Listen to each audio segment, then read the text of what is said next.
Hey everyone, welcome back to another video. Now, I have fallen a bit behind with my upload schedule, sorry for that. I've been quite busy with being a lazy shit. Anyway, today I shall be reacting to 5 shocking giant prehistoric spiders. I'm very into spiders, and I'm very into prehistory, even though I don't really talk about it much on this channel, so a combination of the two should be fun. So, let's get started. Spiders can be found almost everywhere these days, and although many find them scary and disgusting, they are actually very useful animals. After all, they ensure that we do not get pestered by flies and beetles because they simply eat them. But did you also know that spiders were already crawling the earth hundreds of millions of years ago? Okay, so minus those extremely over-the-top depictions, like seriously. Some of those spiders were more oversized than the Arthropleura in Walking with Dinosaurs.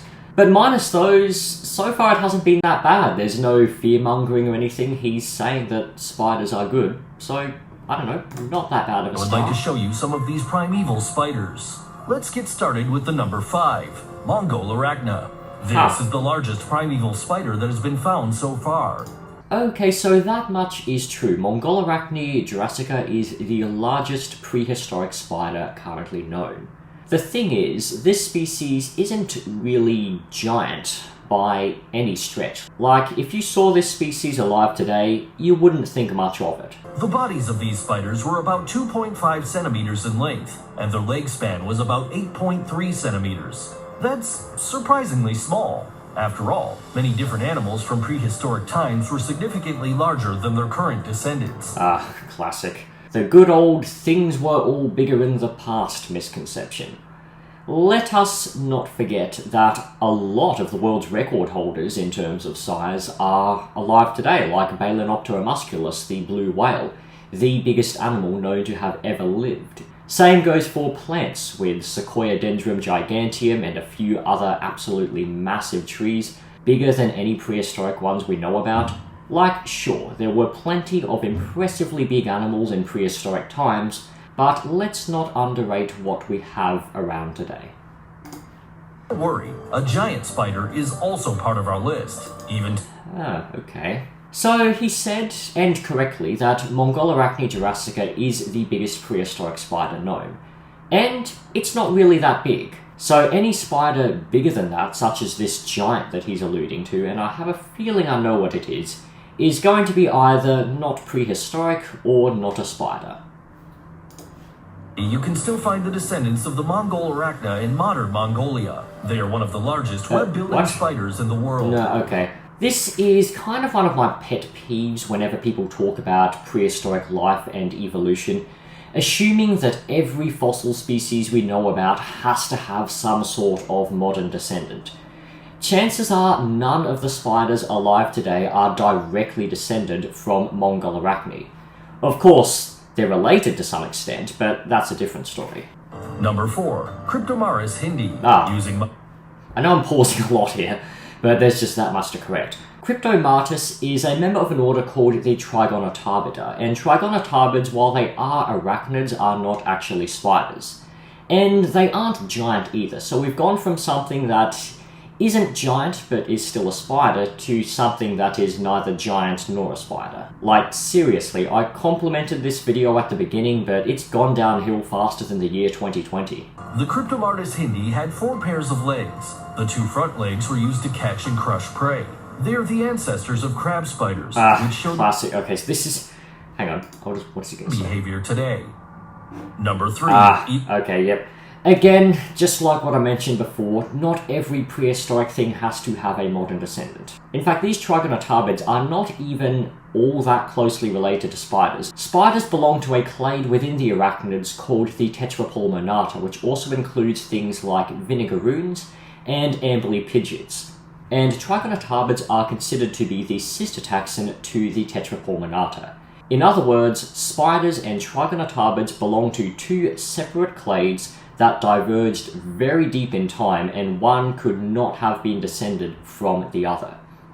Saying that crab spiders are descended from Trigona Tarantula just because of some vague superficial similarities in appearance and hunting style would be like saying mosasaurs are descended from ichthyosaurs. Anyway, moving on, and I think, yeah, this looks like another Trigona Tarantula, so ditto for everything I said. Furnace. This spider was reconstructed using the same scientific method.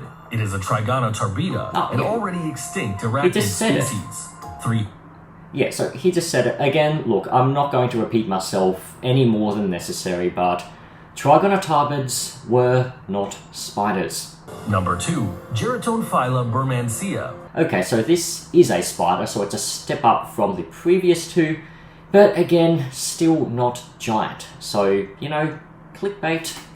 It shows the hunting behavior of the web-building spider preying on a wasp. The fossil also confirms the assumption that the animals had a certain social behavior. Most large modern spiders live alone and are sometimes even cannibalistic, so they don't shy away from consuming their own species. However, in a 100-million-year-old fossil of a spider web, an adult male and a young spider were found in the same web. Number 1, Megaracta. This animal... Oh, I knew it. I am not sure if he's going to mention it, so I'm going to say it anyway.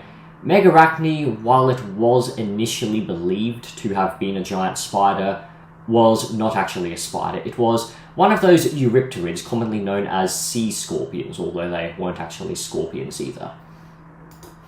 Once considered to be the biggest spider of all time, the Megaracta could reach a size of over 50 centimeters. Some statements even speak of up to 70 centimeters. Without the legs, the body alone was already 30 centimeters long. But why can't we refer to the Megaracta as the biggest spider of the world with these dimensions anymore? Isn't it even bigger than the giant huntsman spider? Oh, classic. Okay, so they don't seem like they're going to make the mistake I thought they'd make, but they are making another one, which is referring to Heteropoda maxima as the world's largest spider. In biology, when we're talking about something being the biggest or the largest, we are talking in terms of mass. Not width, in which case we'd say widest, and not length, in which case we'd say longest. And while Heteropoda maxima may have the widest leg span of any spider, tarantulas like Theraphosa are way in a different league in terms of overall mass. So no, Heteropoda maxima is quite frankly nowhere near the biggest spider. Saying Heteropoda maxima is bigger than a tarantula because it's got a wider leg span would be like saying that a lion's mane jellyfish is bigger than a blue whale on the basis of the fact that it's longer. Simply because it is no longer considered to be a spider, due to some features that simply can't be found in other spider species. The Megaracta is now considered to be a sea scorpion. Originally, its body had been reconstructed incorrectly.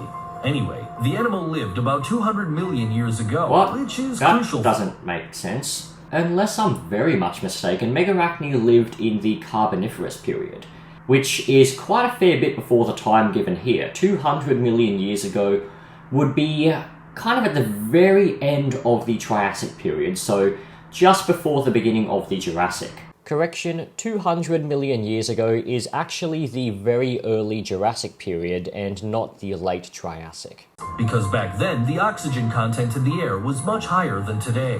Since arachnids and insects need a lot of oxygen for their growth, they can grow much bigger during this time. I wouldn't say it's outright wrong, but it's just a case of an oversimplification to the point of being misleading. Do you want a video about the largest prehistoric bugs and insects? During the Carboniferous period, you could find some really incredible animals on Earth, like a 2.5-meter long millipede.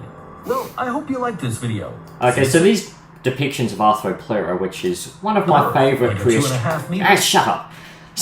So these depictions of Arthropleura, which is one of my favourite prehistoric animals, to no surprise whatsoever, are a tiny bit inaccurate in that it's depicted with a rather centipede-like head. You can see there, it's got a pair of appendages that almost look like a centipede's forcipules.